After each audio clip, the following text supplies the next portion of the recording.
It's already come in for international criticism for its censorship laws on the internet. But now Turkey has gone another step further after MPs there approved new legislation. Defenders of internet freedom say the law is designed to silence the government's critics, but the government says it's protecting privacy. It's now due to be signed into law by the president.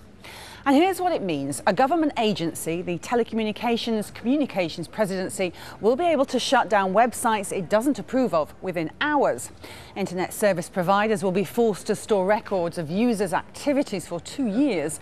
And that's on top of the fact that some websites, including WordPress and Vimeo, have already been temporarily blocked under an existing law. Well, Isil Sariyuce is in Istanbul and joins us now live. This puts Turkey on a par with Chinese censorship. How is it going down in Turkey? People are trying to react, let's say, rather than reacting. The last protests in terms of street reaction organized in the middle of January, but since the Gezi protests of last summer, the government is not letting people protest on the streets.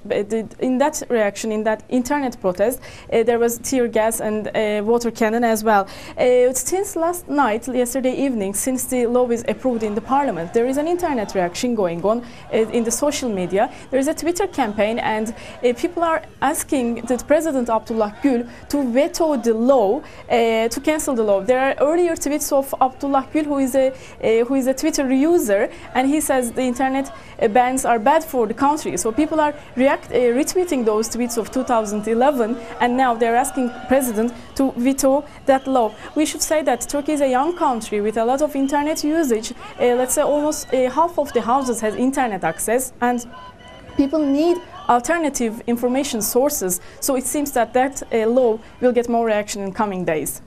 And Isil, how much is this about the Prime Minister trying to keep a lid on that corruption investigation on his allies that's really sort of been across the whole of Turkey over the past few months?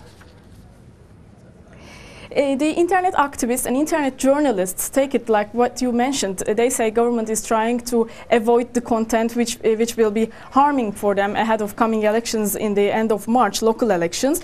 And there was an opposition MP brought a question last week to the parliament about some allegations, about some corruption allegations over the sale of a huge media company. And then he put that content into his website, and some other website, news sites get that content as well. And immediately they got a reaction from the Turkish Telecommunication Directorate asking them to remove that content. And then that directorate, after the reaction, stepped back and said it was by mistake that happened. But people take it as the government trying to avoid the content, since there are 3 elections upcoming in Turkey, 2 in 2014 and 1 in 2015.